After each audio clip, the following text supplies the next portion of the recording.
이해하면 무서운 이야기. 한밤의 엘리베이터.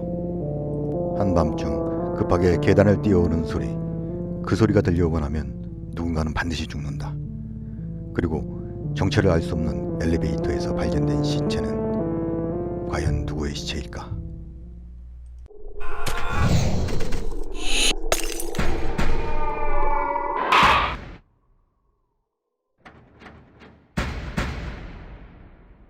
어느 날 나는 친구들과 술을 한잔하고 잠이 들어 있었습니다.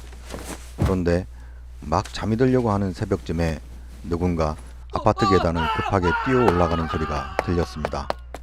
이런 새벽 시간에 무어라 마구 소리를 지르면서 급하게 아파트 계단을 뛰어오르는 소리에 잠이 달아나 버린 나는 은근히 짜증이 났습니다. 그렇지만 그 소리는 금세 사라져 버렸고 나는 술도 취했고 피곤하기도 해서 다시 잠이 빠져들었습니다.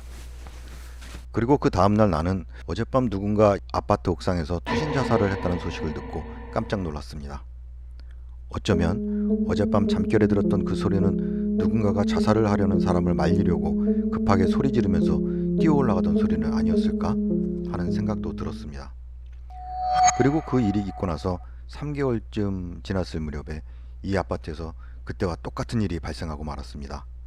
그날도 새벽에 급하게 뛰어 올라가면서 소리치는 소리를 들었고 그날은 왠지 무서운 생각이 들어서 나가볼 생각을 못했는데 그 다음날 3개월 전 그때와 똑같이 누군가 아파트 옥상에서 뛰어내려 자살을 했습니다. 그리고 어젯밤의 일입니다. 나는 어제도 친구들과 기분 좋게 술을 한잔을 하고 집으로 돌아오는 길이었습니다.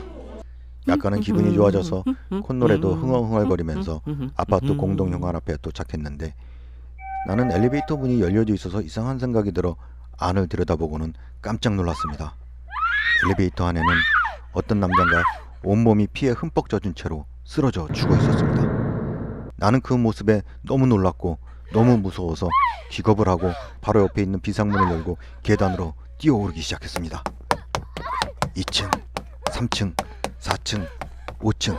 사실 우리 집은 5층이었지만 마구마구 뛰어오르다가 웬일인지 유일하게 닫혀있는 5층 계단 위에 방화문을 열고 눈앞에 6층이라고 쓰여져 있는 계단 편말을 보고서 정신이 번쩍 들었습니다. 그리고는 다시 아래로 방향을 돌려 마구 달리기 시작했습니다. 그리고 1층까지 내려와서는 뒤도 돌아보지 않고 밖으로 달려나가서 주차해놓은 차에 들어가서 모든 문을 잠그고 날이 새기만을 기다렸습니다. 여러분은 이 이야기를 듣고 주인공이 왜 갑자기 아래층으로 내려가서 도망을 쳤는지 이해하셨습니까?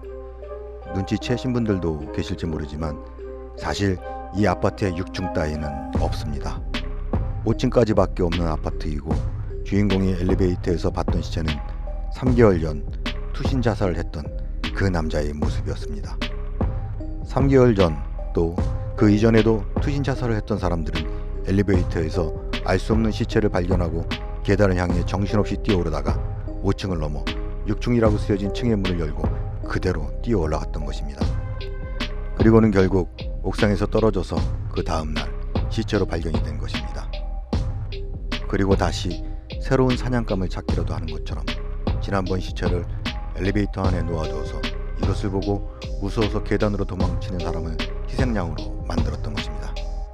주인공이 새벽에 들었던 급하게 뛰어오르던 소리는 옥상에서 떨어져 죽었던 사람들이 엘리베이터에서 시체를 발견하고는 놀라서 뛰어 올라가던 소리였던 것입니다. 만일 그날 주인공이 6층이라는 편말을 보고 이것이 5층밖에 없다는 사실과 좀 전에 봤던 엘리베이터의 시체가 3개월 전 투신 자살을 했던 사람이란 것을 깨닫지 못했다면 어쩌면 그 다음날 이 아파트에서는 주인공의 투신 자살 소식이 전해졌을지 모를 일입니다.